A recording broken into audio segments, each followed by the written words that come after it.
بسم الله الرحمن الرحيم فإن خير الحديث كتاب الله وخير الهدي هدي محمد صلى الله عليه وسلم وشر الأمور محدثاتها وكل محدثة بدعة وكل بدعة ضلالة وكل ضلالة في النار. فأعوذ بالله السميع العليم من الشيطان الرجيم من همزه ونفخه ونفثه. يوم لا ينفع مال ولا بنون إلا من أتى الله بقلب سليم. وقال تعالى: لقد رضي الله عن المؤمنين إذ يبايعونك تحت الشجرة فعلم ما في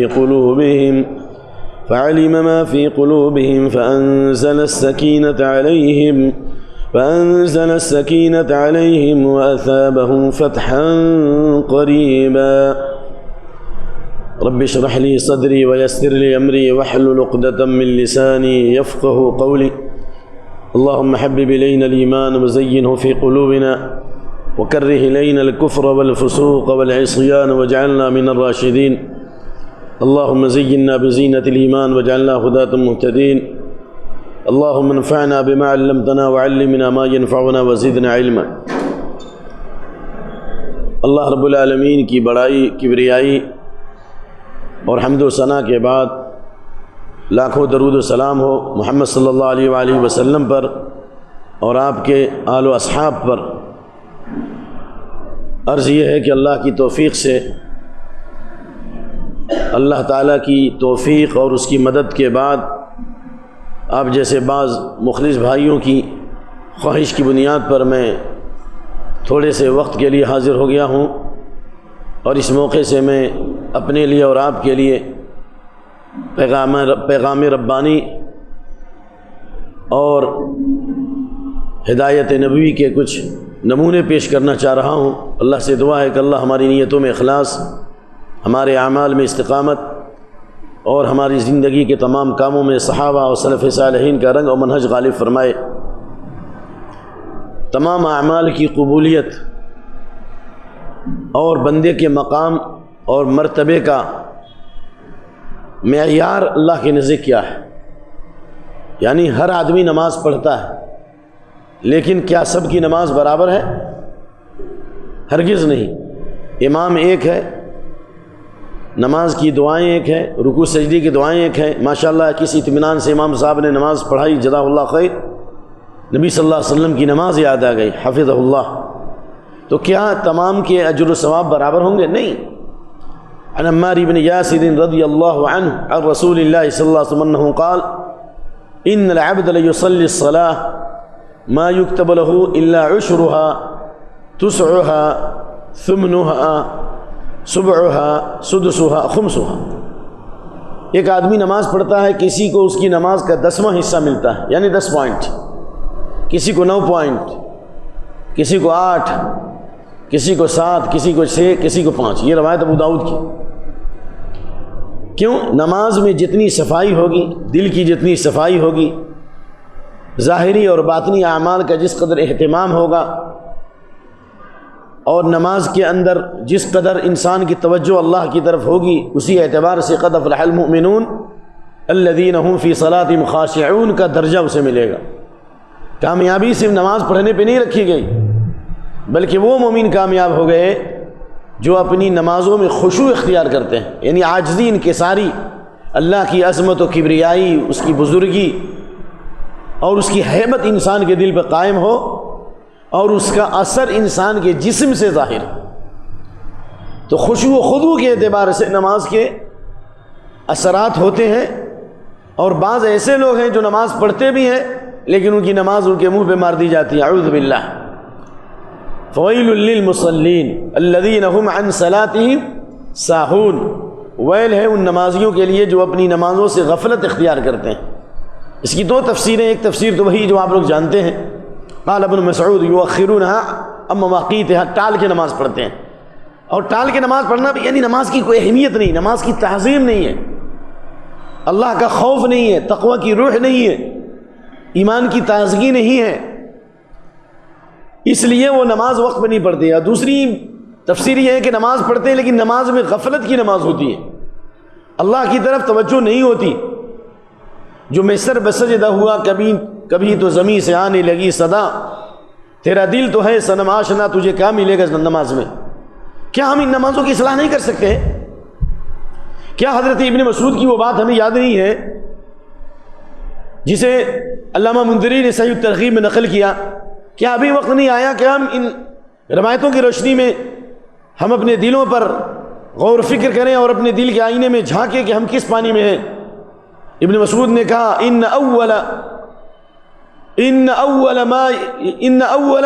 ان آخر ما یبقى الصلاۃ، سب سے آخر تک جو چیز باقی رہے گی وہ نماز. وَإِنَّ أَوَّلَ مَا يُنزَعُ الْأَمَانَةُ، سب سے پہلے جو چیز لوگوں سے اٹھا لی جائے گی، کھینچ لی جائے گی، وہ امانت ہے. اور کہا وَلَيُصَلِّيَنَّ الْقَوْمُ الَّذِينَ لَا دِينَ لَهُمْ، آخری زمانے میں کچھ لوگ نماز پڑھیں گے ضرور، لیکن ان کا کوئی دین نہیں ہوگا. عادت والی نماز پڑھیں گے، خشوع و خضوع والی نماز نہیں ہوگی، عاجزی انکساری والی نماز نہیں ہوگی. اور جب نماز کی قدر نہیں ہوگی اور نماز کی اہمیت نہیں ہوگی تو قرآن کی عظمت بھی دل میں نہیں ہوگی، قرآن کی کشش اور قرآن کریم کی تعظیم بھی دل میں نہیں ہوگی، قرآن کی محبت بھی نہیں ہوگی. یعنی اسلام ایک رسم بن جائے گا، نماز ایک عادت بن جائے گی، قرآن کی تلاوت ایک رسم بن جائے گی تو قرآن اٹھا لیا جائے گا.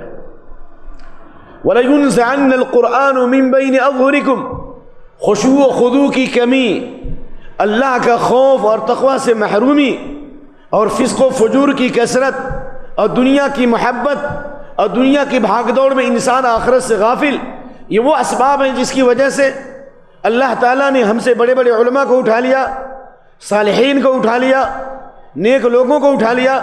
کما قال ابن عباس اولم يروا انا ناتي الارض ننقصها من اطرافها، قال ابن عباس في تفسير هذه الآية ذهاب علمائها وفقهائها وخيار أهل الأرض من نقصانها.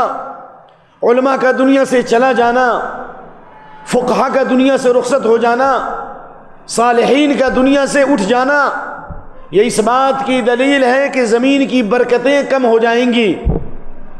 ان اللہ لا يقبض العلم انتزاعا ينتزع من العباد ولكن يقبض العلم بقبض العلماء حتى إذا لم يبق عالما اتخذ الناس رؤسا جهالا فسئلوا فأفتوا بغير علم فضلوا وأضلوا. متفق علیہ.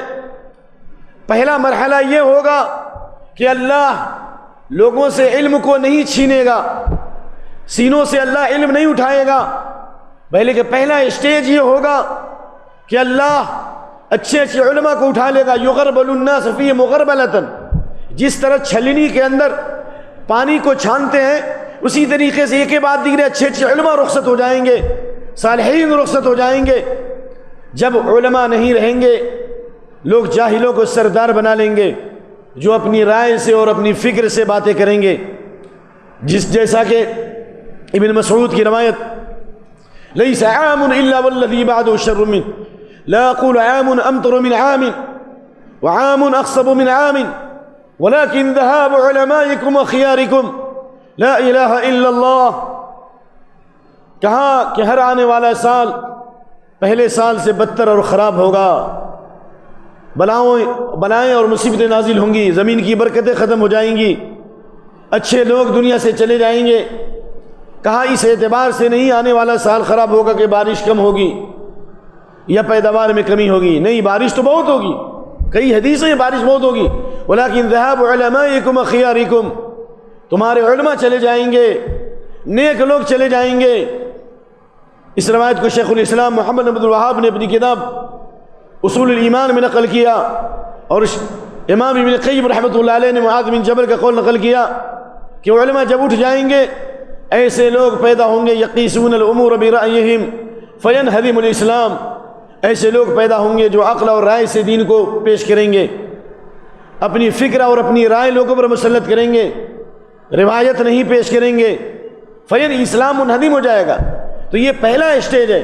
جب علم کی قدر نہیں ہوگی، قرآن کی قدر نہیں ہوگی، دین کی قدر نہیں ہوگی، کتاب و سنت کی تعظیم نہیں ہوگی، اللہ کی تعظیم نہیں ہوگی، اللہ کے اسماء و صفات کی معرفت نہیں ہوگی، مسجدوں کی اہمیت نہیں رہے گی، تعلیم قرآن کی اہمیت نہیں رہے گی، دینی شاعر کی اہمیت نہیں رہے گی، تو پھر اللہ تعالیٰ یکے بعد دیگر نعمتوں سے محروم کرتا جائے گا۔ اور اس کے بعد جو اسٹیج ہے کہ جب لوگ بالکل قرآن کو چھوڑ دیں گے، نماز کی روحانیت ختم ہو جائے گی، تو پھر قرآن کھینچ لیا جائے گا۔ امام ابن تیمیہ رحمہ اللہ نے فرمایا قرآن کھینچنے کا دو مطلب ہے، قرآن کے حروف اٹھا لیے جائیں گے، یعنی جو حروف ہیں یہ حروف اٹھا لیے جائیں گے، مصحف رہے گا لیکن اس کے حروف اٹھا لیے جائیں گے، کاغذ رہے گا اس کے حروف اٹھا لیے جائیں گے، اور جن کے سینوں میں قرآن ہے اللہ تعالیٰ وہ بھی اٹھا لے گا۔ یہ اس وقت جب خشوع و خضوع کی کمی ہوگی۔ وَلَيُصَلِّيَنَّ الْقَوْمُ الَّذِينَ لَا دِينَ لَهُمْ۔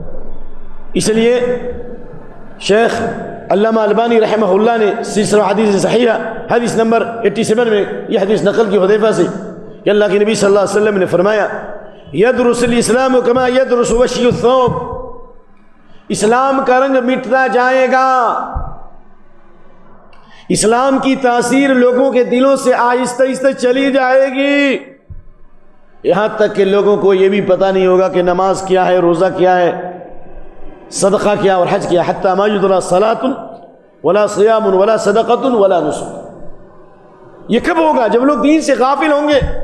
وَلَيُسْرَ عَلَى كِتَابِ اللَّهِ عَزَّ وَجَلَّ فِي لَيْلَةٍ مُظْلِمَةٍ فَلَا يَبْقَى فِي الْأَرْضِ آیَةٌ۔ اے دنیا کی طرف دوڑنے والوں، اے کاروبار کی طرف سبقت کرنے والوں، اے دنیا کی محبت میں گرفتار لوگوں، اگر اللہ کی تعظیم ہمارے دل سے چلی جائے گی، قرآن کی تعظیم چلی جائے گی، قرآن کی تلاوت نہیں کرو گے، تعلیم قرآن کا اہتمام نہیں کرو گے، سنت رسول کا اہتمام نہیں کرو گے، تو اللہ تعالیٰ اس امانت کو بھی اٹھا لے گا ہمارے سینوں سے، اور اچھے اچھے علماء کے بعد اللہ تعالیٰ قرآن کے حروف بھی اٹھا لے گا۔ کیا اس دن کا انتظار کر رہے ہو؟ أَلَمْ يَأْنِ لِلَّذِينَ آمَنُوا أَن تَخْشَعَ قُلُوبُهُمْ لِذِكْرِ اللَّهِ وَمَا نَزَلَ مِنَ الْحَقِّ۔ کیا ابھی وقت نہیں آیا کہ ایمان والوں کے دل اللہ کے خوف سے لرز جائیں؟ اللہ کے غور وما نزل من الحق، جو کچھ اللہ نے شریعت نازل کی ہے قرآن و سنت، اس کو سن کر اس کو پڑھ کر ہمارے دلوں میں اللہ کا خوف پیدا ہو، کیا ابھی وقت نہیں آیا؟ اس لیے حضرت حذیفہ کی حدیث کہ اندھیری رات میں قرآن اٹھا لیا جائے گا اور قرآن کی کوئی آیت زمین پہ باقی نہیں رہے گی۔ فبقي الشيخ الكبير والعجوز يقولون أدركنا آباءنا على هذه الملة لا إله إلا الله فنحن نقولها۔ وہ لوگ کمزور لوگ رہ جائیں گے، بوڑھے لوگ رہ جائیں گے، اس کا مطلب یہ کہ اچھے اچھے لوگ رخصت ہو جائیں گے، بوڑھے لوگ رہ جائیں گے، کم عمر لوگ رہ جائیں گے، وہ کہیں گے ہم نے اپنے باپ دادے کو اس طریقے پر پایا، لا الہ الا اللہ پڑھتے ہو، ہم لا الہ الا اللہ پڑھتے ہیں، بقیہ کچھ بھی علم نہیں ہوگا۔ علم والے بھی اٹھ جائیں گے، قرآن بھی اٹھ جائے گا، قرآن کی تاثیر اٹھ جائے گی، اور علم کی جو رونق ہے وہ بھی دلوں سے مٹا دی جائے گی، لا الہ الا اللہ۔ اس لیے اس بات کی طرف بھی خصوصی توجہ دینے کی ضرورت ہے کہ اللہ کے ہاں تمام اعمال کی قبولیت اور تمام اعمال کی صحت یہ ڈیپینڈ ہے، موقوف ہے دل کی پاکیزگی پر۔ ہم اپنے کپڑے کے ایک داغ کو دیکھ رہے ہیں، گاڑی کے اوپر ایک ہلکی خراش کو دیکھ رہے ہیں، بلڈنگ کے اوپر ایک ہلکی اگر کوئی چیز پڑ جائے تو ہم دیکھ رہے ہیں، لیکن دلوں پہ اتنے دھبے لگے ہیں، ہم اپنی دلوں کی صفائی پہ دھیان نہیں دیتے۔ اللہ نے صحابہ کو صحابہ کیوں کہا؟ خیر البریہ کیوں کہا؟ کیوں اللہ ان سے راضی ہو گیا بھائی؟ جبکہ یہودی لوگ علم کے اعتبار سے سب سے آگے، خزانے کے اعتبار سے سب سے گہرے، جب پوری دنیا جاہل تھی یہودیوں کو پڑھنا اور لکھنا آتا تھا، لیکن اللہ نے ان پر لعنت کیوں کی؟ غیر المغضوب علیہم کیوں کہا؟ پے در پے غضب، فباؤوا بغضب علی غضب، پے در پے غضب کے شکار ہوئے، یکے بعد دیگرے، یہاں تک کہ قیامت تک اللہ کا غضب ہی ہوتا رہے گا۔ سوال کا جواب آپ کے پاس ہے، کیوں یہودیوں پر لعنت ہوئی؟ کیوں اللہ نے ان سے نعمتیں چھین لی؟ جواب صرف ایک ہے، وہ دلوں کے فساد کی وجہ سے، نیتوں کے فساد کی وجہ سے، دلوں کے فساد کی وجہ سے ہماری نماز مکمل نہیں ہوگی جب تک کہ ہدایت یافتہ لوگوں کے لیے دعا نہ کریں اور یہودیوں پر بد دعا نہ کریں۔ ما حسدتکم یہود علی شیء ما حسدتکم علی افشاء السلام والتامین۔ یہودی لوگ کسی چیز سے حسد نہیں کرتے مسلمانوں سے جتنا حسد دو چیزوں سے کرتے ہیں۔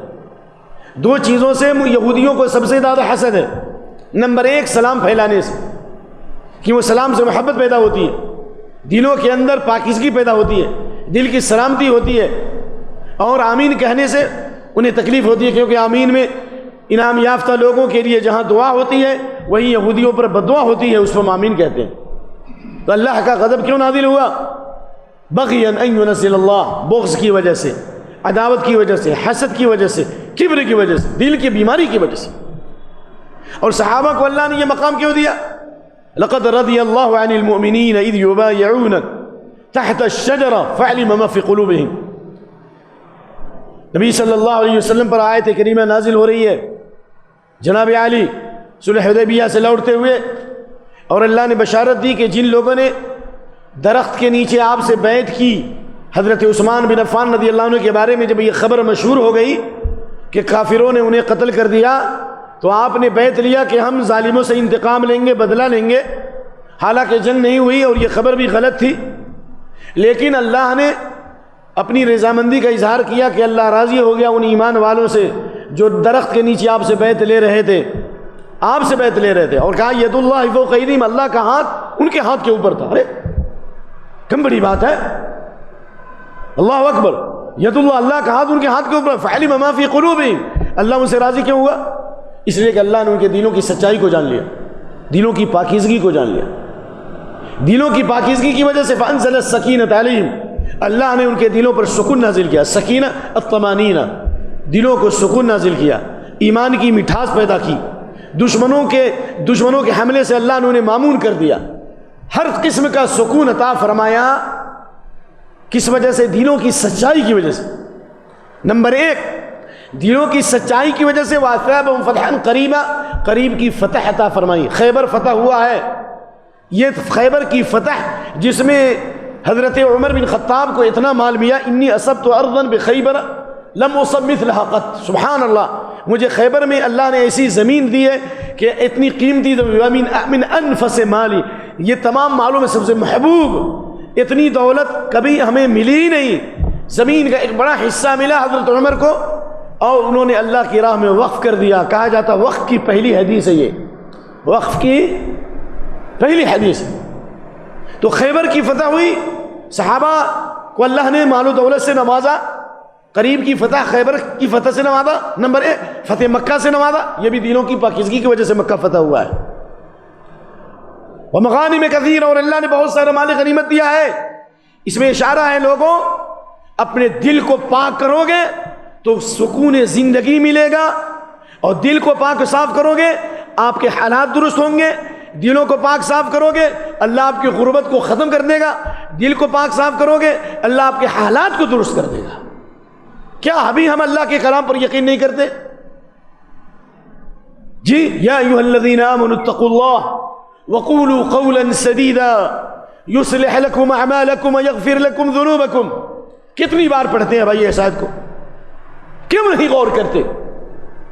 ایک ڈاکٹر کے نسخے پر غور کرتے ہو، دنیا کی تمام باتوں کو سمجھنے کے لیے دماغ لگاتے ہو، کیوں نہیں توفیق کہ ہم قرآن کی اس آیت پر غور کریں کہ اللہ کا تقوی اختیار کرو، قول سدید، سچی اور درست بات کہو، زبان کی اصلاح کرو، زبان کو کنٹرول کرو، اللہ تمہارے اس تمام اعمال کو درست کر دے گا۔ اعمال سے مراد ظاہری اعمال اور باطنی اعمال۔ ظاہری اعمال جو نظر آتا ہے، چاہے وہ قولی عبادت ہو یا فعلی عبادت ہو یا مالی عبادت ہو۔ قولی عبادت، قرآن کی تلاوت، ذکر و اذکار، اس میں تاثیر آ جائے گی اگر زبان کو صحیح کرو۔ کلمہ توحید پڑھا کرو، جیسا کہ اکرمہ کی روایت ہے، لا الہ الا اللہ پڑھو تو اللہ تمہارے تمام اعمال کو درست کر دے گا۔ اور ظاہری عبادتیں، یہ نماز باجماعت، صدقہ و خیرات، یعنی ہر قسم کی اللہ تعالیٰ نیکی کی توفیق عطا فرمائے گا۔ اور باطنی اعمال، دینوں کے اعمال، محبت، اللہ سے خوف، اللہ سے امید، اللہ کی خشیت، اور اسی طریقے سے اللہ کی عظمت و کبریائی، اللہ کی راہ میں مر مٹنے کا جذبہ، یہ سب کب ہوگا؟ جب ہم اپنی زبانوں پر کنٹرول کریں۔ اللہم اہد قلبی وسدد لسانی واسلل سقیمۃ قلبی، اللہ میرے دل کو ہدایت دے، میری زبانوں کو صحیح کر دے، اور دل سے کینہ کپٹ ختم کر دے۔ یعنی زبان کی اصلاح سے ظاہری اور باطنی اعمال کی اصلاح ہے، جیسا کہ حضرت انس بن مالک کی حدیث کہ رسول اللہ صلی اللہ علیہ وسلم نے فرمایا لا يستقيم ایمان عبد حتى يستقيم قلبه ولا يستقيم قلبه حتى يستقيم لسانه، کسی آدمی کا ایمان صحیح نہیں ہوگا، یعنی نتیجہ خیز نہیں ہوگا، محبت الہی نہیں پیدا ہوگی، ایمان کی شاخیں ایمان کی شاخیں انہیں نصیب نہیں ہوں گی، یعنی اس کے باطنی اعمال درست نہیں ہوں گے، ایمان ان کے لیے نتیجہ خیز نہیں ہوگا، پھلدار درخت نہیں بنے گا جب تک کہ اس کا دل صاف نہ ہو، جب تک کہ دل درست نہ ہو، اور دل اس وقت صحیح نہیں ہوگا جب تک زبان صحیح نہ ہو۔ تو زبان کی سلامتی سے دل کی پاکیزگی، اور دل کی پاکیزگی سے اعمال کی پاکیزگی ہے۔ آج ہم لوگ جو شکایت کرتے ہیں کہ ہماری حالتیں صحیح نہیں ہیں، اللہ فرماتا والذین آمنوا وعملوا الصالحات وآمنوا بما نزل على محمد وهو الحق من ربهم كفر عنهم سیئاتهم واصلح بالهم۔ اگر ہم زبان صحیح کریں گے تو ہمارے اعمال درست ہوں گے، اور جب اعمال درست ہوں گے تو اللہ نے سورہ محمد کی آیت نمبر 2 میں فرمایا تمہارے حالات درست ہو جائیں گے۔ عمل صالح کو عمل صالح کیوں کہتے ہیں؟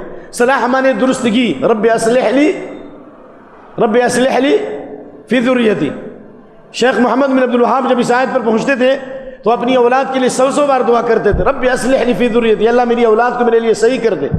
حضرت زکریا کے لیے ان کی بیوی کو صحیح کر دیا، بانجھ تھی بیوی، بانجھ، اور خود عمر کے آخری اسٹیج پر پہنچ چکے ہیں، ہڈیاں کمزور ہو گئیں، سر کے بال سفید ہیں، پھر بھی اللہ کی رحمت سے نا امید نہیں ہوئی۔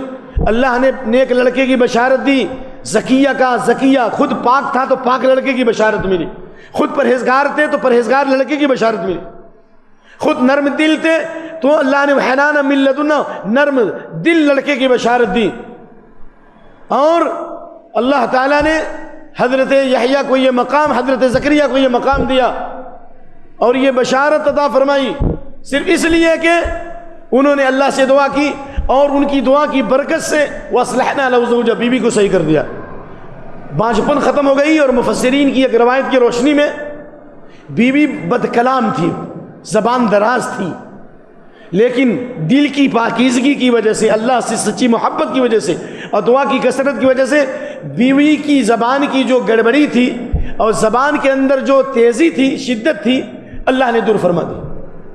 تو اس کا مطلب کیا ہوا کہ اگر ہمارے قلوب صحیح ہوں گے، ہمارے اعمال صحیح ہوں گے، ہمارے حالات درست ہو جائیں گے، ہمارے بچے بھی صحیح ہوں گے، ہماری بیوی بھی صحیح ہوں۔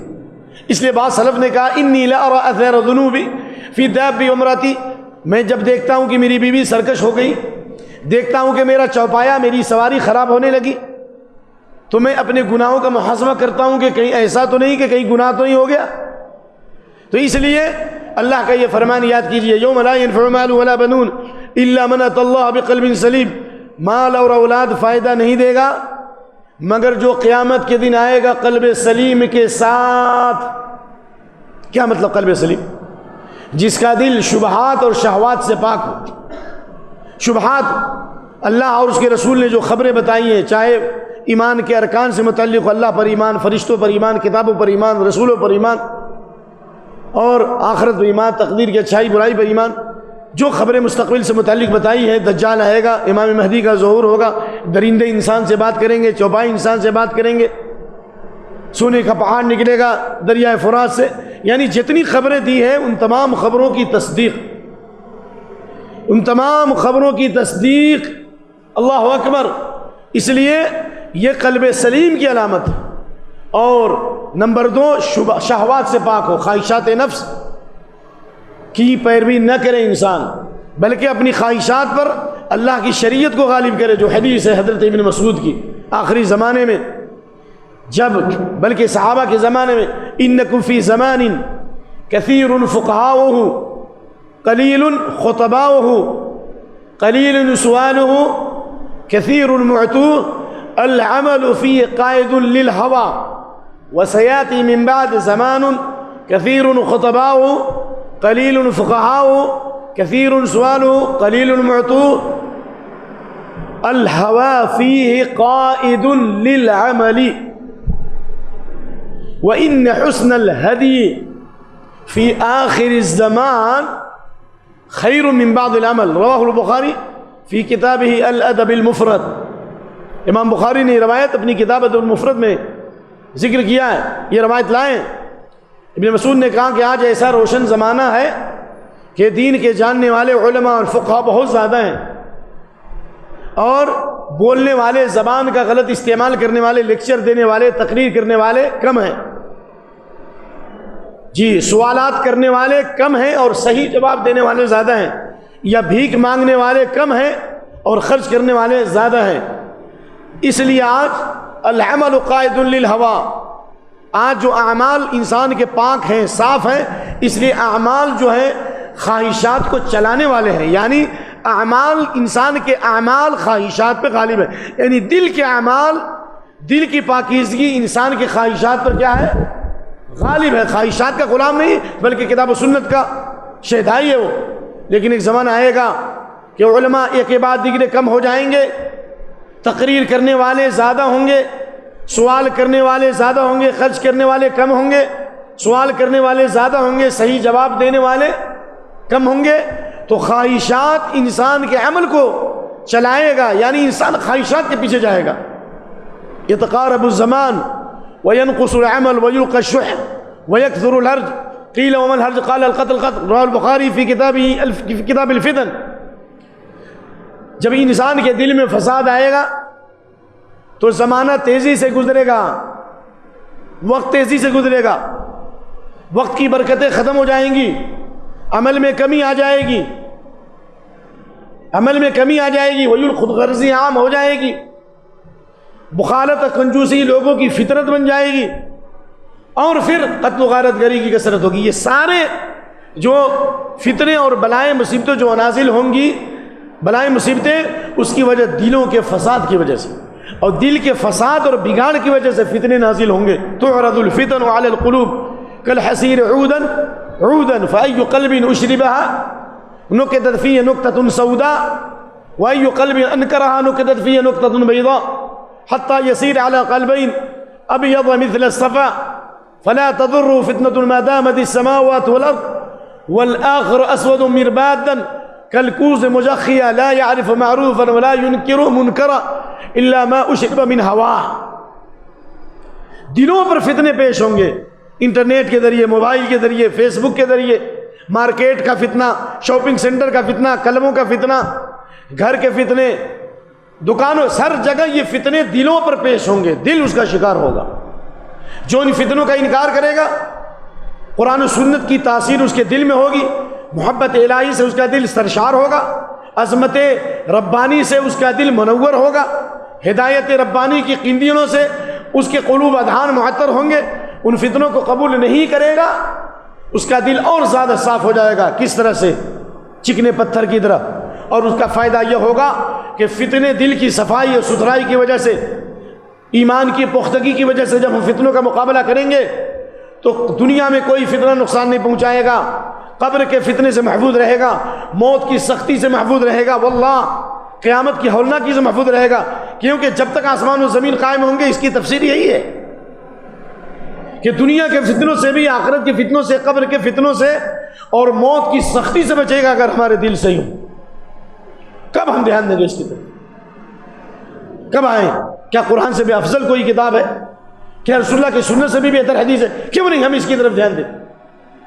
اور جو فتنوں کو قبول کرے گا اس کا دل سیاہ ہو جائے گا اور بالکل ٹیڑھا ہو جائے گا۔ جس طریقے سے یہ دیکھیے، ایک پیالہ ہے، اس کو آپ آندھے منہ کر دیجیے، پانی ڈالیں گے تو کہاں جائیں گے؟ آج بچوں پر باتیں اثر کیوں نہیں ہوتی؟ لڑکیاں سرکش کیوں ہو رہی ہیں؟ غیروں کے ساتھ کیوں جا رہی ہیں؟ دین سے مرتد کیوں ہو رہے ہیں؟ احمد عیسیٰ کا فتنہ کیوں پیدا ہوا؟ انجینئر کا فتنہ کیوں پیدا ہوا؟ ایڈوکیٹ کا فتنہ کیوں پیدا ہوا؟ یہ جاہل لوگ آج جو آ گئے، شیخ الکل فی الکل بن کر کے آ گئے، ان کے فالوورز 20-20 لاکھ ہیں، 25 لاکھ ہیں، علم حدیث کے بڑے بڑے امام موجود ہیں، محدثین موجود ہیں، علماء فقہ موجود ہیں، اور ان کے درس میں 2-4 آدمی ہیں۔ یہ اللہ کا عذاب ہے۔ لکھ لیجئے جملے، میں نے اس بات پہ بہت غور کیا ہے، کسی کو اختلاف ہے بولے۔ ہم نے اور آپ نے جب ظاہر پرستی کو ترجیح دی، زبان کا انداز، دامن نچوڑ دے تو فرشتے وہ تو ایسا جملہ کہو اور ایسی مثالیں دو، حیدرآباد کی بریانی کی مثال دو، تو چائے کی مثال دو، ارے ظالم، کیا نبی صلی اللہ علیہ وسلم نے اپنی مجلسوں کے اندر صحابہ کو ہنسایا اس طریقے سے؟ نبی کے تمام خطبے کو دیکھ لو، نبی کے انداز کو دیکھ لو، خلفائے راشدین کے انداز کو دیکھ لو، دین کو کھلواڑ بنا دیا۔ ظالم، یہ دل کے فساد کی وجہ سے اللہ نے ہمارے دلوں سے قرآن و سنت کی تاثیر چھین لی۔ گویے چمتکار بہروپیے یہ اس وقت ہماری مسجدوں کے، ہمارے ممبر و محراب کے امام بن گئے ہیں۔ کیا یہ لوگ صحابہ کے زمانے میں ہوتے تو ان کو ممبر پر چڑھنے کی اجازت دی جاتی؟ اس کا یہ مطلب نہیں ہے کہ ہم ان کی غیبت کر رہے ہیں، ہاں ان کا مطلب یہ ہے کہ اپنے حد میں رہو، اسلام کا تقابلی مطالعہ پیش کرو، اسلام کی خوبیاں پیش کرو، سوالوں کے جواب دو۔ کوئی ظالموں، یہ دل کے فساد کی وجہ سے اللہ نے جاہلوں کو مسلط کر دیا ہے۔ جس کو تحریر و رقبہ کا لفظ نہیں معلوم، قرآن کی آیتیں نہیں پڑھ سکتا، وہ سوال جواب کرے گا۔ ارے ظالم، تجھے معلوم نہیں ہے کہ سعید وسعد وابن عوف وطلحۃ وعامر فہر والزبیر الممدح، وہ صحابہ جن کو جنت کی بشارت ملی، وہ سوال جواب نہیں کرتے تھے۔ اللہ کے نبی نے 4 صحابہ سے کہا قرآن سیکھنے کے لیے، استقرئوا القرآن من 4۔ کیا اور صحابہ نہیں ہے؟ بھائی یہ بخاری کی حدیث ہے نا، کیوں کہا 4 صحابہ سے؟ وَأْتُوا الْبُيُوتَ مِنْ أَبْوَابِهَا، کیوں کہا اللہ نے؟ ہم تو ادھر سے بھی شیشہ توڑ کے بھی آ سکتے تھے، ہم دروازے سے کیوں آئے؟ بھائی ہم دروازے سے، گیٹ سے کیوں آئے؟ اور میں نے کہا کہ جو جس فن کا جاننے والا ہو اس سے علم حاصل کرو۔ 4 صحابہ سے علم حاصل کرنے کے لیے کیوں کہا گیا بھائی قرآن کا؟ عبداللہ بن مسعود، ابی بن کعب، معاذ بن جبل، سالم مولا ابی حذیفہ کیوں کہا گیا؟ صحابہ کی تعداد 12,000 تھی، فتویٰ دینے والے 6 یا 7 صحابہ تھے، کیوں؟ پر یہ اعلام الموقعین۔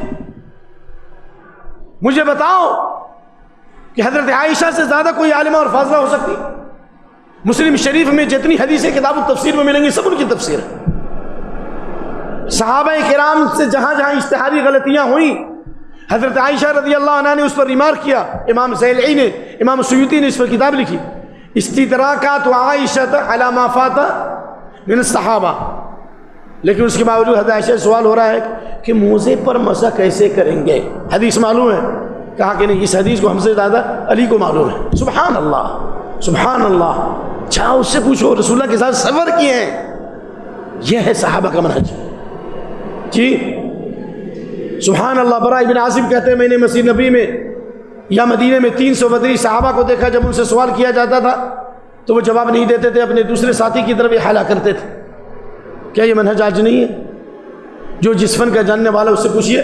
تو یہ ہمارے دلوں کے فساد کی وجہ سے اللہ نے گویوں کو، چمتکار لوگوں کو، ان جاہلوں کو، انجینئروں کو، وکیلوں کو اللہ نے مسلط کر دیا ہے۔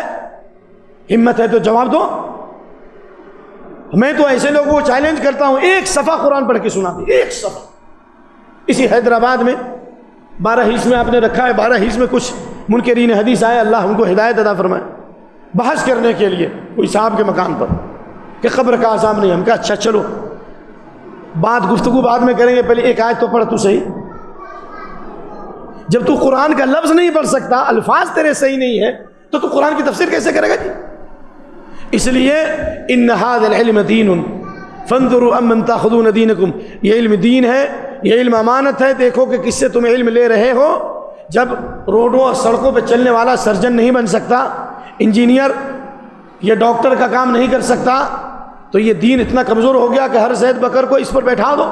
ایسے جاہل جو جبہ قبہ لگا کر کے اور امام حرم کی شبیہ بنا کر کے آتا ہے اور علمی دھاک بیٹھاتا ہے جاہل، اور کہتا ہے یکون فیکم موتان شدید وتکون بعد سنوات الزلال، حدیث ہے کہ موت کی کثرت ہوگی اور اس کے بعد زلزلے کے سال آئیں گے۔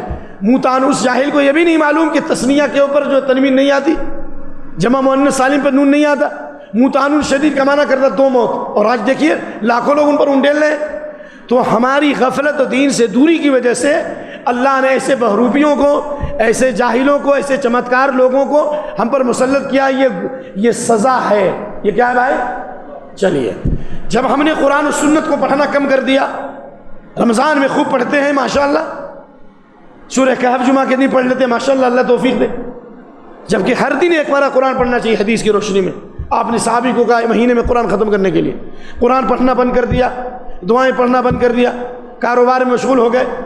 تو یہ کتاب و سنت والی جماعت پر بڑے بڑے عاملوں کو، جاہلوں کو اور دھوکہ باز فریب دینے والے علاج کے نام پر اللہ نے ایسے جاہلوں کو مسلط کر دیا ہے. ہم پہ ظاہر ہے تمہارا باطن، مجھے معلوم ہے کہ یہ بات جائے گی اور ہمیں کوئی پرواہ نہیں ہے، اور اسی لیے ہم کو دعوت نہیں ملتی. الحمدللہ کیسے نہ کیسے آپ نے بلایا. ہم پہ ظاہر ہے تمہارا باطن، منہ نہ کھلواؤ کہ میں وہابی ہوں. 2007 میں 2006 میں 2 سال حیدرآباد کی گلیوں میں گھوم کے دعوت کا کام کیا. ایسے لوگ جن کو کچھ نہیں آتا تھا، اسٹیج پہ بول نہیں سکتے، آج نہیں پڑھ سکتے، آج لاکھوں پہ کھیل رہے ہیں. اللہ انہیں پاک اور حلال روزی عطا فرمائے. کس نام پر بھائی؟ کیا سب اندھے ہو گئے؟ جماعت کی ذمہ دار اندھے ہو گئے؟ علماء اندھے ہو گئے؟ وہ اپنی ذمہ داری ادا کر رہے ہیں. یہ اللہ کا عذاب ہے کہ اللہ نے ایسے لوگوں کو ہم پر مسلط کر دیا ہے، جھاڑ پھونک کے نام پر ہمارے پیسے لے رہے. تو اس لیے نجا ظاہر پرستی پر اگر کچھ عقل و دانش ہے، چمکتا جو نظر آتا ہے سب سونا نہیں ہوتا. لہذا میں پھر اس موقع پر اپنے آپ سے کہتا ہوں دعاؤں کے ساتھ، اور آپ سے گزارش کرتا ہوں کہ دلوں کی پاکیزگی کی طرف دھیان دیجیے. ان اللہ لا ينظر الى اجسامکم ولا الى صورکم ولكن ينظر الى قلوبکم واعمالکم. اللہ تمہارے جسموں کو نہیں دیکھتا، اللہ تو دیکھ رہا ہے لیکن اس کا وزن نہیں ہے. اللہ تمہاری صورتوں کو نہیں دیکھتا لیکن اللہ تمہارے دلوں کو دیکھتا ہے، اور تمہارے مالوں کو بھی نہیں دیکھتا. یہ حدیث بھی ولكن ينظر الى قلوبکم واعمالکم، تمہارے دلوں کو دیکھتا ہے اور تمہارے اعمال کو دیکھتا ہے. اچھا، اگر کسی نے کاروبار کیا، اس مثال کو یاد رکھیے، کسی نے کاروبار کیا 10 لاکھ کا اور اس کو 10 لاکھ کا گھاٹا ہو گیا. کسی نے کوئی دکان سجائی 5 لاکھ میں اور گھاٹا ہو گیا. اس کمی کو اللہ کیسے پورا کرے گا؟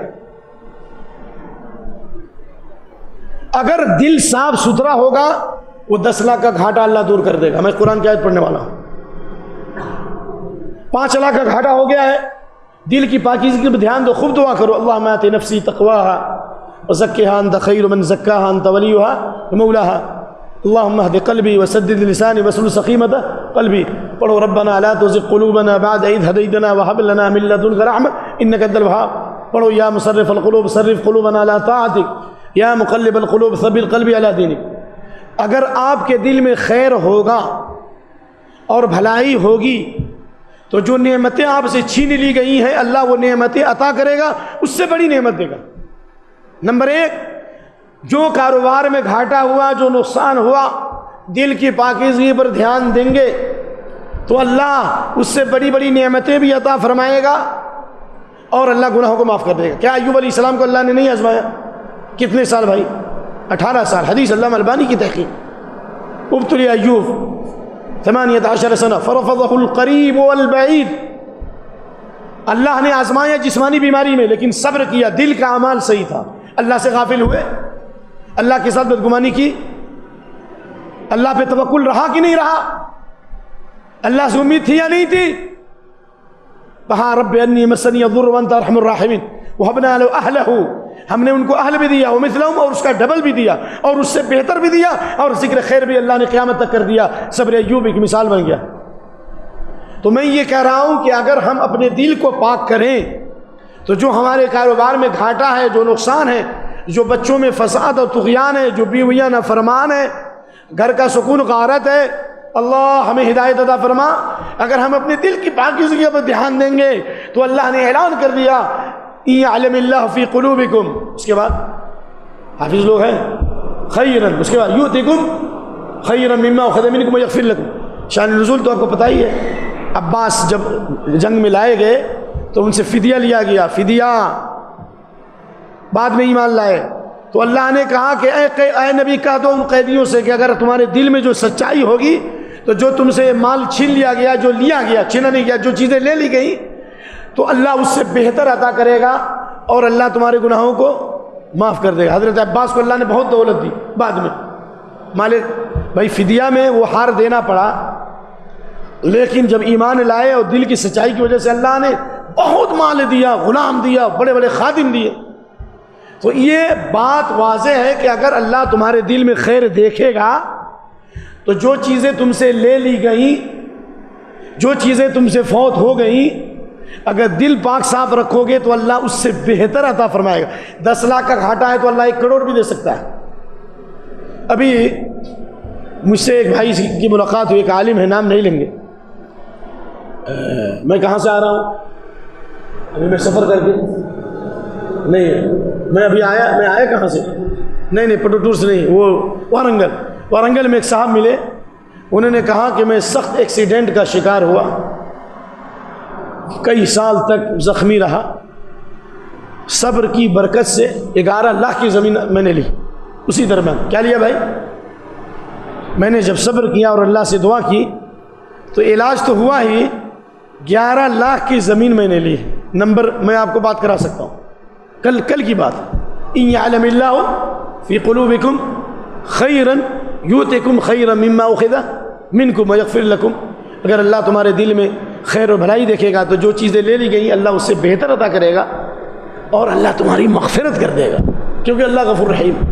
تو اس لیے دل کی پاکیزگی پر دھیان دیا جائے۔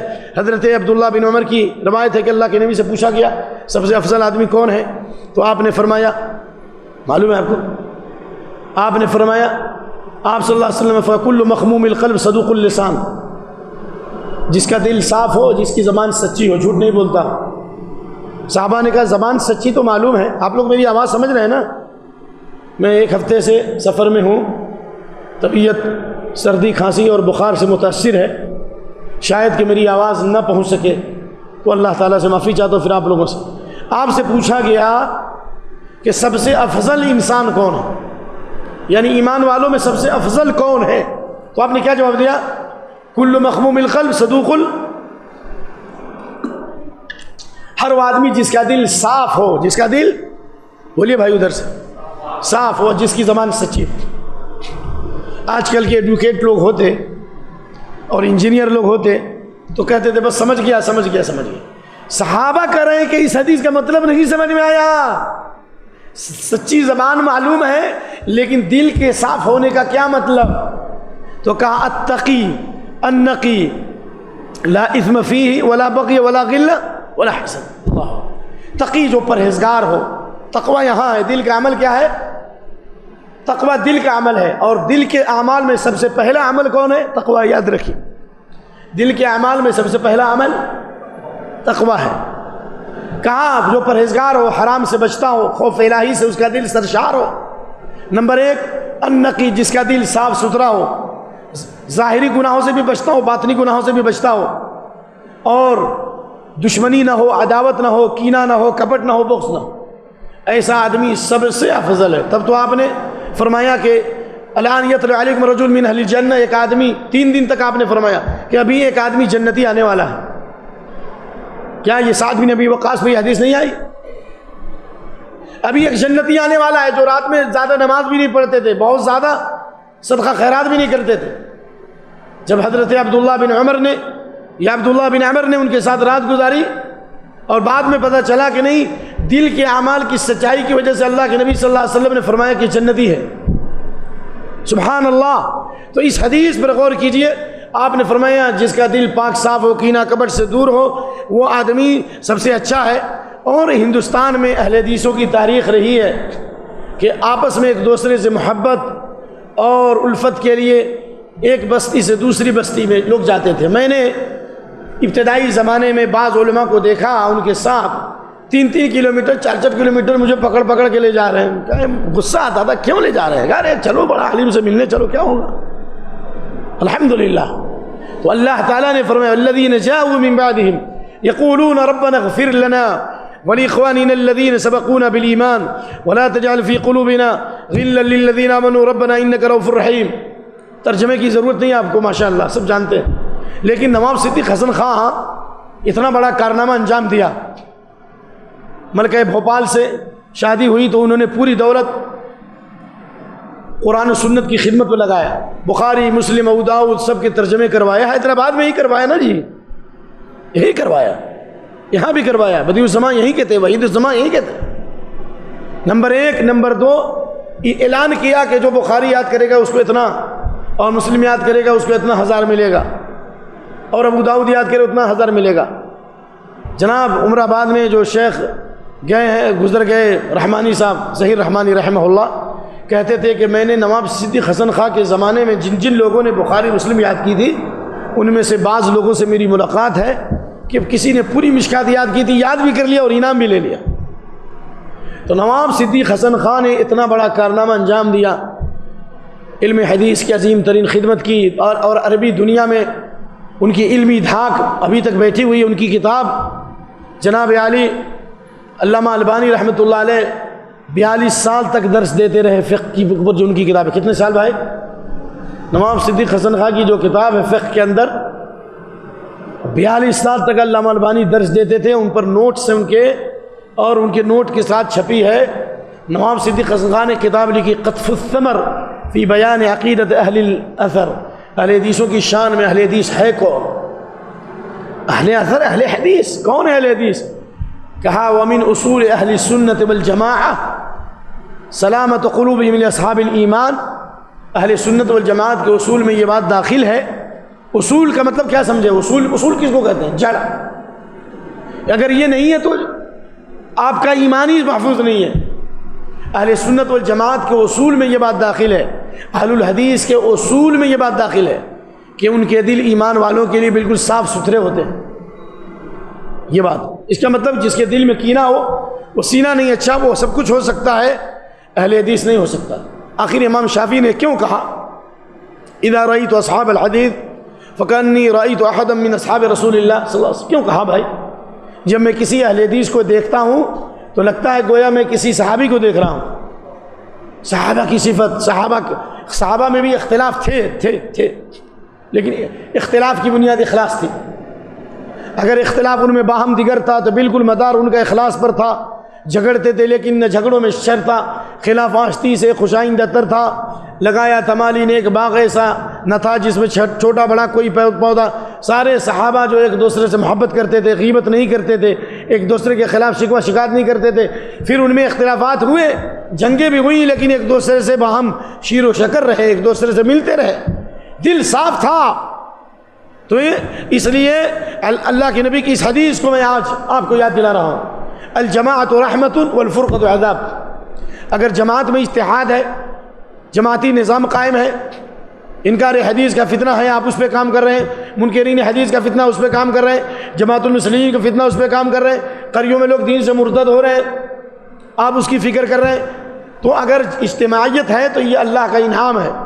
اور اگر اختلاف ہو گیا، فلاں فلاں سے نہیں ملتا، فلاں فلاں کی غیبت کر رہا ہے، پیپر بازی کر رہا ہے، اپنے کمزوریوں کو پیپروں میں اچھال رہا ہے، تو یہ اختلاف اللہ کا عذاب ہے. اختلاف کس کا ہے بھائی؟ اللہ کا عذاب ہے.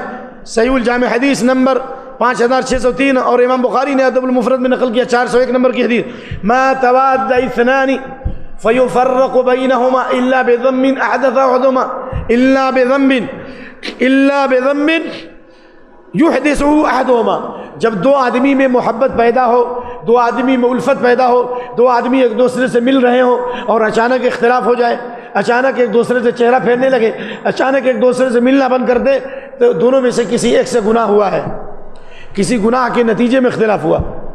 غزوہ احد میں صحابہ میں اختلاف کیوں ہوا؟ صحابہ میں انتشار کیوں ہوا؟ صحابہ کرام دو گروہوں میں بٹ گئے، ایک مال غنیمت سمیٹنے میں اور دوسری جماعت جو تھی قلیل تعداد میں وہ دشمن کے مقابلے میں تھی.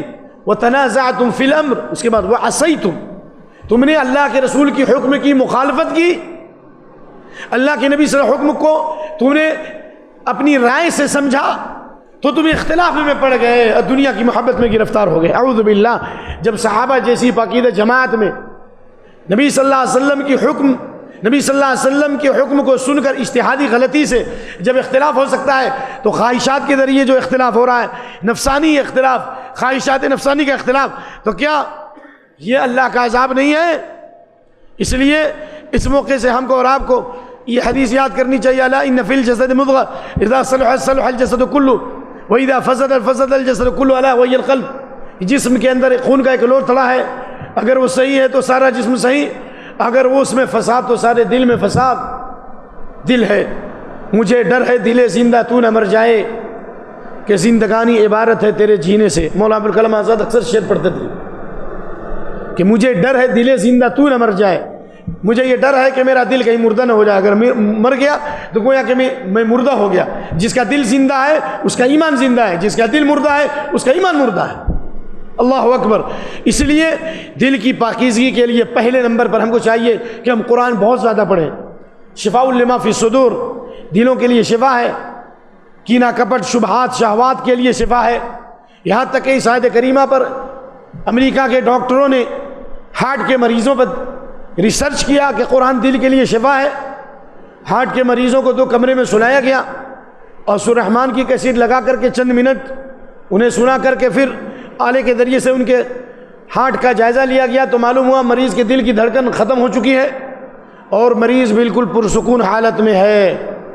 اس لیے اللہ کے نبی کی حدیث صلی اللہ علیہ وسلم ان هذه القلوب تصدع، دل بھی زنگ آلود ہوتے ہیں جس طرح کما یصدع الحدید، جس طرح لوہا زنگ آلود ہوتا ہے. قالوا فما جلاؤها یا رسول اللہ، یہ جلا ہوا یا رسول اللہ، دل کیسے روشن ہوگا، دل کا میل کچل کیسے ختم ہوگا؟ آپ نے فرمایا تلاوت القرآن وفی روایت ذکر الموت، قرآن کی کثرت سے تلاوت کرو دل ہمیشہ روشن رہے گا، اور موت کو یاد کرو اللہ تعالیٰ دل کو روشن رکھے گا. اذکروا حازم اللذات الموت، کثرت سے موت کو یاد کرو، کہ موت کو کثرت سے یاد کرو گے تو دل بھی زندہ ہوگا. اور روایت ہے، الفاظ میں نہیں یاد ہے لیکن صحیح حدیث ہے علامہ البانی کی تحقیق میں، جس قدر موت کو یاد کرو گے اللہ تمہارے دل کو زندہ بھی کرے گا اور اللہ تمہیں مالداری بھی عطا کرے گا. اللہ تمہیں مخلوق کا محتاج، موت کو یاد کریں گے تو دل بھی زندہ ہوگا اور اللہ محتاجی کو ختم کر دے گا. من حمل هموم هم واحد حمل معاد کفا اللہ سائر همومه. نمبر 2، نیک لوگوں کی صحبت میں رہیے. صحابہ کرام نے نبی کی صحبت اختیار کی تو رضی اللہ عنہم رضوان، لیکن نوح علیہ السلام کا بیٹا کافروں کے ساتھ رہا تو نوح علیہ السلام کی نگاہوں کے سامنے ہلاک ہو گیا. نوح علیہ السلام کی سفارش اور دعا ان کے بیٹے کو نجات نہیں دے سکی. لوط علیہ السلام کی بیوی اور نوح علیہ السلام کی بیوی نے جب دشمنوں کے ساتھ ساز باز کر کے اپنے شوہر کی باتوں کو پھیلایا، خیانت کی، تو اللہ نے مرتے ہی ان کو کہہ دیا قیل ادخلوا النار مع الداخلین.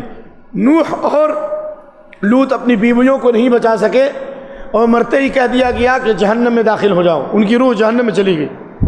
مومن کی روح جنت میں ہوتی ہے، حدیث ہے، اور کافر کی روح جہنم میں جاتی ہے. مما خطیات مغرقوا فادخلوا نارا. ادخلوا نارا کا مطلب کیا ہوا؟ قوم نوح کو ڈبو دیا گیا اور پھر ان کو داخل کر دیا گیا آگ میں. جسم تو یہاں ہے لیکن جہنم میں داخل کیا گیا. ان کی روح کہاں چلی گئی بھائی؟ کہاں گئی روح؟ جہنم میں. اور اہل علم نے استدلال کیا ہے جناب علی اور مومن کی روح جنت میں. چنانچہ دیکھیے حضرت آسیہ، حضرت مریم، حضرت آسیہ کو فضیلت کیوں ملی جبکہ سب سے بڑا ظالم تھا اس کا شوہر؟ ربوبیت کا دعویٰ کیا تھا اس لیے کہ ان کا دل صحیح تھا. حضرت مریم وکانت من القانتین، اطاعت گزار تھی، اللہ سے ڈرنے والی تھی. حضرت آسیہ کو حضرت موسیٰ علیہ السلام کی صحبت ملی، یعنی موسیٰ علیہ السلام سے انہوں نے محبت کی اور ان پر ایمان لائی تو اللہ نے دنیا ہی میں جنت کی بشارت ہی نہیں دی بلکہ اللہ نے ان کی دنیا ہی میں جنت دکھلا دیا. کوئی ہے جس کو اللہ نے دنیا میں جنت دکھلایا؟ اسے آئے رسول اللہ کے عرضت علی الجنت والنار. آپ صلاۃ الکسوف پڑھا رہے تھے تو جنت اور جہنم دونوں پیش کی گئی. یہ نبی کے لیے خاص ہے. آپ نے کہا کہ اگر میں جنت کے گچھے کو لے لیتا تو تم اکلتم ما بقیت الدنیا، جب تک دنیا قائم ہوتی کھاتے رہتے اور وہ پھل ختم نہیں ہوتا. ہے نا حدیث بخاری. لیکن نبی صلی اللہ علیہ وسلم کے بعد جنت اگر کسی پر پیش کی گئی ہے تو حضرت آسیہ کے لیے.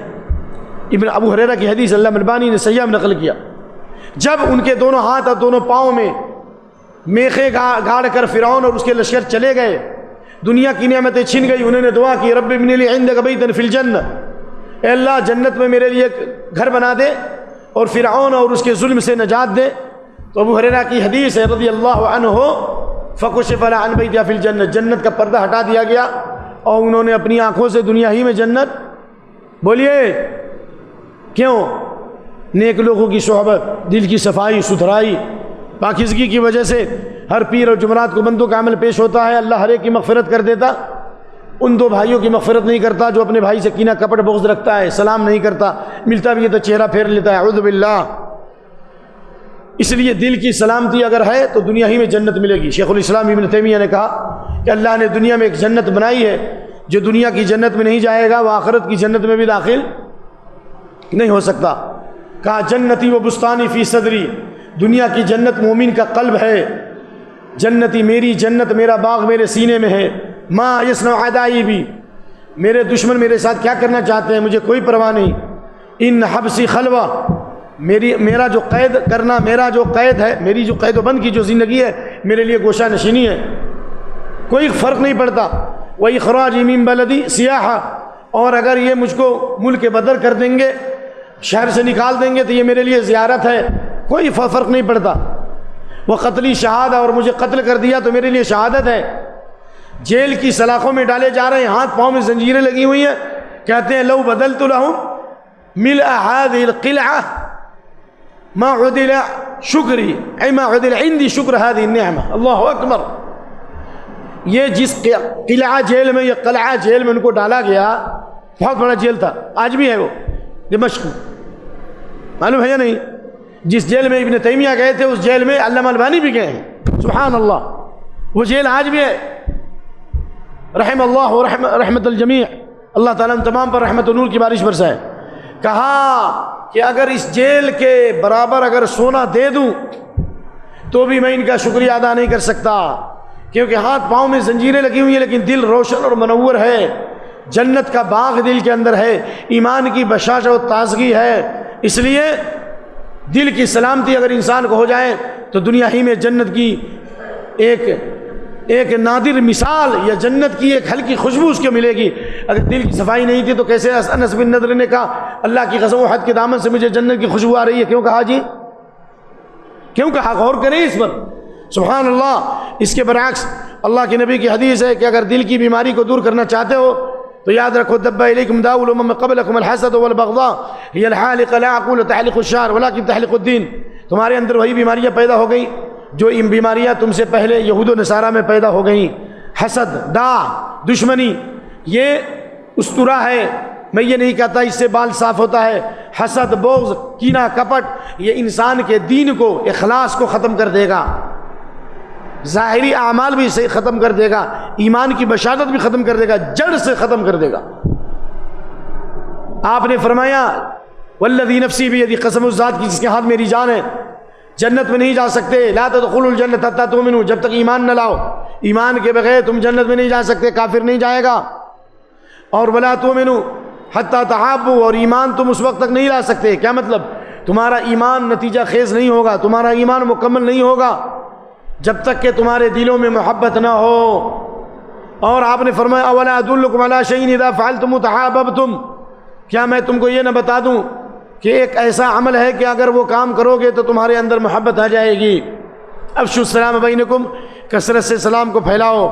اسی طریقے سے مریضوں کی زیارت کریں، بھائیوں کی زیارت کریں۔ عائد المریض فی مخرفۃ الجنہ، مریض کی عیادت کرنے والا گویا جنت کے باغ میں ہے۔ من عاد مریضا او زار خله ناداه مناض ان طبت وطاب ممشاك وتبوأت من الجنة منزلا، جو مریض کی عیادت کرے، اپنے بھائی کی زیارت کرے، ایک پکارنے والا پکارتا ہے کہ تمہارا یہ عمل پاک ہے، تمہارا چلنا پاک ہے، تو نے جنت میں ایک محل بنا لیا۔ مریضوں کی عیادت سے نہ صرف جنت حاصل ہوگی بلکہ اللہ آپ کے دل کو پاک کر دے گا۔ پاک ہو گئے کا مطلب تمہارا دل پاک، تمہارا عقیدہ پاک، اور جب دل پاک ہوگا تو موت کی تکلیف سے بچیں گے۔ موت کے وقت فرشتے آپ کو سلام کریں گے۔ مریضوں کی عیادت سے، غریبوں کی زیارت سے، ہاسپٹل جانے سے، بیماروں کی بیمار پرسی سے، ان کے دوا علاج کرنے کی وجہ سے آپ کی روح آسانی سے قبض ہوگی اور فرشتے موت کے وقت آپ کو سلام کریں گے۔ دلیل قرآن سے۔ امام ابن القیم رحمۃ اللہ علیہ نے زاد المعاد کا آغاز ہی یہیں سے کیا۔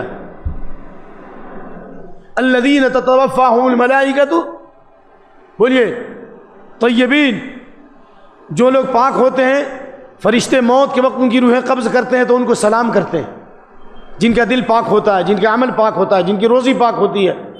موت کے وقت فرشتے سلام کرتے ہیں اور کہتے ہیں جنت میں داخل ہو جاؤ اپنے عمل کے سبب۔ اس کا مطلب ہے جن کا دل گندا ہے، جن کا دل سیاہ ہے، جن کا دل گرد آلود ہے، جن کا دل مریض ہے، جو شبہات و شہوات کے شکار ہیں، کینہ، کبر، بغض و حسد رکھے ہیں، جو علماء کی توہین کرتے ہیں، جی پوسٹر پھاڑ رہے ہیں فلاں عالم کا، کیا ہوگا؟ موت کے وقت فرشتے ان کو سلام نہیں کریں گے۔ یہ حزبیت چھوڑو، یہ گروہ بندی چھوڑو، بھائیوں کو جوڑو، اپنے دلوں کے اندر وسعت پیدا کرو. صل من قطعک، یہ آسمان کے فرشتوں کے لیے نہیں ہے کہ جو کٹے اس سے جڑو، جو ظلم کرے اس کو معاف کر دو، جو برا سلوک کرے اس کے ساتھ اچھا سلوک کرو. یہ آسمان کے فرشتوں کے لیے حدیث نہیں ہے، قبر کے مردوں کے لیے نہیں، ہمارے لیے، حیدرآبادیوں کے لیے ہے، یہ تمام انسانیت کے لیے ہے. اسی طرح دل کی پاکیزگی کا ذریعہ یہ ہے کہ صحابی نے شکایت کی کہ دل بڑا سخت ہوتا ہے. آپ نے فرمایا امسح راس الیتیم واطعم المسکین، یتیموں کے سر پہ ہاتھ پھیرو محبت کا، مسکینوں کو کھانا کھلاؤ، تو آپ کے دائیں ہاتھ میں نامہ اعمال ملے گا. فک رقبہ وما ادراک ما رقبہ، کیا ہے فک رقبہ؟ فک او اطعام، کیا اللہ نے فرمایا فلقتحم العقبہ وما ادراک ما العقبہ فک رقبہ او اطعام فی یوم ذی مسغبہ یتیما ذا مقربہ او مسکینا ذا متربہ. اس کے بعد ثم کان من الذین آمنوا وتواصوا بالصبر وتواصوا بالمرحمہ. اس کے بعد حافظ صاحب اولئک اصحاب المیمنہ. کیا مطلب ہوا اس کا؟ گھاٹی کے راستوں سے گزرو گے، گھاٹی کے راستوں سے گزر کر کے جنت کا باغ و بہار آئے گا. اگر کہہ دیا جائے 5 پہاڑیاں ہیں، ان 5 پہاڑیوں کی جو خاردار وادیاں ہیں یا گھاٹیاں، ان سے گزرنے کے بعد ایک ایسا باغ ہے جو ہیرے جواہرات سے بنا ہوا ہے، اور وہاں پر دنیا کی سب سے خوبصورت ترین عورتیں ہیں. تو ہم 5 پہاڑ کیا 10 پہاڑ کو ہم جو ہے تجاوز کر کے چلے جائیں گے. اللہ نے کہا گھاٹی کا راستہ ہے، غلاموں کو آزاد کرنا، کھانا کھلانا. بھوک کے دنوں میں جنہوں نے کورونا میں کھلایا، اللہ ان کو جزا خیر دے. قرابت دار یتیموں کو، خاک آلود جن کے کچھ نہیں ہے گھرنے کے لیے، مٹی پہ سوتا ہے، ایسے لوگوں کو کھانا کھلانا. ایمان اور عمل کے ساتھ اور حق بات کی وصیت کی، ایک دوسرے سے رحم دلی کی وصیت کی. اولئک اصحاب المیمنہ، یہی دائیں ہاتھ والے، ان کے دائیں ہاتھ میں نامہ اعمال ملے گا. تو آپ دائیں ہاتھ میں نامہ اعمال چاہتی ہیں بائیں میں، تو اس پہ کرنا پڑے گا، آپ کو کرنا پڑے گا. یہ ضروری ہے کہ یتیموں کے سر پہ ہاتھ پھیرو، مسکینوں کو کھانا کھلاؤ، اور دلوں کی پاکیزگی کے لیے قبروں کی زیارت کرو، اس سے آخرت و موت یاد آتا ہے. دعائیں اسی طریقے فرائض کے اہتمام کیجئے، نوافل کا اہتمام کیجئے. وقت کی کمی کی وجہ سے میں اس موضوع کو مکمل نہیں کر سکتا. اور دعا اذکار پڑھیے، صبح کی دعا، شام کی دعا، سوتے وقت کی دعا، استغفار کثرت سے کیجئے، اور نبی صلی اللہ علیہ وسلم پر درود پڑھیے کثرت سے. آپ صلی اللہ علیہ وسلم نے وہ ابن کعب کو کہا کہ کثرت سے درود پڑھو گے تو کیا ہوگا؟ 1 گھنٹہ ہو گیا. اذن تکفی ہمک ویغفر لک ذنبک. اگر ہمیشہ درود پڑھو گے تو اللہ تعالیٰ تمہارے لیے کافی یعنی تم کافی کر دیے جاؤ گے. یعنی جو بھی مستقبل کا خطرہ ہے، پرابلمس ہے، کیا ہوگا، بچوں کا کیا ہوگا، میری دکان کا کیا ہوگا، میرے بھائیوں کا کیا ہوگا، تو جو مستقبل کے جو خطرات ہیں، ہم کا تعلق مستقبل سے ہے نا، حزن کا تعلق ماضی سے. جو فوت ہو گیا اللہ اس کی تلافی بھی کر دے گا، اور جو مستقبل کا خوف ہے اللہ اس کو دور کر دے گا، اور اللہ کافی ہو جائے گا. وَيُغْفَرُ لَكَ ذَنبُكَ، اور تمہارے گناہوں کو معاف کر دیا جائے گا. یعنی اللہ آپ کے گناہوں کو معاف کر دے گا. اور سب سے زیادہ دل کی صفائی اور ستھرائی کے لیے قرآن کی تلاوت کے بعد کثرت تسبیح پڑھیے. لا الہ الا اللہ وحدہ لا شریک لہ لہ الملک ولہ الحمد وہو علی کل شیء قدیر. حضرت اکرمہ نے یہی تفسیر کی ہے، امام طبری نے روایت کیا. کثرت سے لا الہ الا اللہ پڑھیے، اللہ آپ کے ظاہری اور باطنی تمام اعمال کو صحیح کر دے گا. اور ابو ہریرہ رضی اللہ عنہ کی حدیث کہ اللہ کے نبی صلی اللہ علیہ وسلم نے فرمایا جو ایک دن میں 100 بار پڑھے گا اس کو 10 غلام آزاد کرنے کا ثواب ملے گا. 10 غلام آزاد کرنے کا مطلب بخاری کی حدیث ہے، جس نے غلام آزاد کیا اللہ اس کے جسم کے ہر حصے کو جہنم سے نجات دے گا. یعنی 10 غلام آزاد، یعنی 100 بار کلمہ توحید پڑھیں گے تو 10 بار اللہ آپ کو جہنم سے آزاد کرے گا. بخاری کی روایت کی روشنی میں کتنی بار بھائی؟ 10 بار. ایک دن میں 10 بار اللہ آپ کو جہنم سے آزاد کر رہا ہے بھائی، بڑی بات ہے. نمبر 1 100 نیکیاں لکھی جائیں گی. نمبر 3 100 گناہ مٹائے جائیں گے. نمبر 4 صبح سے شام تک اللہ شیطانوں سے بچائے گا، شبہات شہوات کے فتنوں سے بچائے گا. شیطان 2 ہی راستے سے آتا ہے. اگر دل صاف ستھرا ہے آپ کا اور کلمہ توحید پڑھتے ہیں تو جتنے شیطانی گندے کام ہیں، جو لوگ بھی نیٹ کی برائی میں ہیں، جو شراب خوری کے اندر ہیں، جو کینہ کپٹ میں ہیں، جو چاہتے ہیں ہم انٹرنیٹ سے بچے پھر بھی نہیں بچتے، بچے نہیں چھوڑتے، ان کو یہ کلمہ توحید ہمیشہ پڑھاؤ. یہ نبوی نسخہ ہے. بچے موبائل کے نشے کے شکار ہو چکے ہیں، گویا کہ آپ کند چھری سے ان کو ذبح کر رہے ہو، ان کے مستقبل کو برباد کر رہے ہو، بچوں کے مستقبل کو۔